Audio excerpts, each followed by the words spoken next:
Не допомогли ні дощ, ні настанови кремлівського куратора. Водосховища окупованого Криму продовжують стрімко міліти. А в столиці окупованого півострова Сімферополі запроваджують чергові обмеження водопостачання.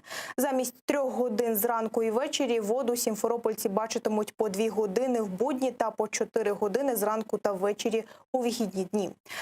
Сині пластмасові діжки, де можна було набрати воду, в мороз не наповнюватимуть. Натомість воду підвозитимуть цистернами. Як зараз виглядають кримські водосховища та як у Севастополі шукатимуть крадіїв води, дивіться далі у сюжеті. Нескінченна кримська посуха. Осінні дощі, на які так сподівалася окупаційна влада півострова, вилились у суцільне розчарування. Так що у вересні виглядало Аянське водосховище, яке живе Сімферополь. Раніше тут збиралося майже 4 мільйони кубометрів. А так воно виглядає зараз. Высохло даже за эти последние 2 месяца, когда мы последний раз здесь были.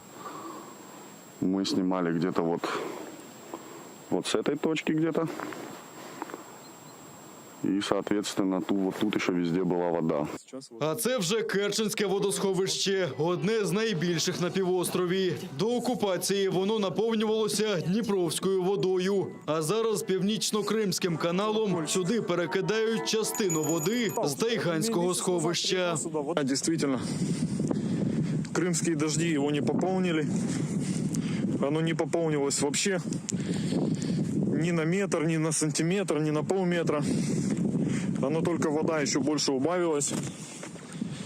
И стало еще хуже. Воды стало еще меньше.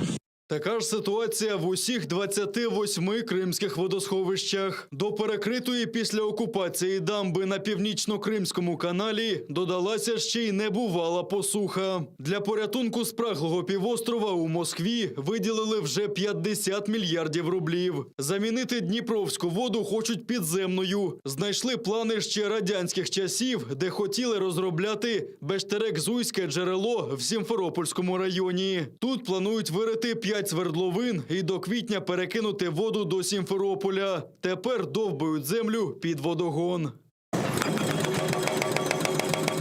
Інспектувати будівництво та контролювати використання московських коштів прилетів куратор окупованого Криму Марат Хуснуллін. Змирився, що від України води окупанти не дочекаються і знайшов винних – самих кримчан. Мовляв, вони незаконно врізаються у водогони і без лічильників поливають городи. Шукати порушників одразу взялися в окупованому Севастополі. Мы делаем соответствующий анализ, то есть по данным архитектуры Севреестра и техническим условиям водоканала. То есть будет определена зона, где есть домовладение, а нет, допустим, технических условий. То есть уже у нас сформирована рабочая группа, которая уже будет точечно выезжать на данные сектора и будет определять, откуда производится потребление водоснабжения.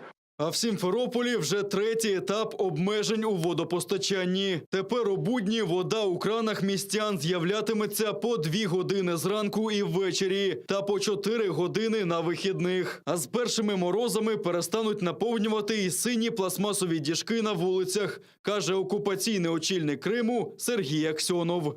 Ожидаем, в данном случае, как только температура опустится ниже нуля, значит, у нас вопросы, связанные с подвозом воды, емкости, соответственно, то есть в большинстве своем использоваться не будут там, так или иначе, а будет идти подвоз воды с машин, но мы договорились, график такой есть, это в случае отрицательных температур, соответственно, чтобы эти емкости у нас то есть не порвало, но тем не менее, вы знаете, в какие вы подвозите регулярно, у нас было около 10 емкостей, в которые вода подается регулярно, остальные по звонкам непосредственно представителям МКД. Вже майже 3 місяці воду за графіком отримують у Сімферопольському, Бахчисарайському районах та столиці Криму. Підземні джерела виснажилися на півночі півострова, а з кінця вересня водопостачання обмежили жителям Алушти, Партеніта та Малого Маяка. Окупаційний глава Криму Сергій Аксьонов заявив, що такі обмеження можуть тривати до кінця наступного року.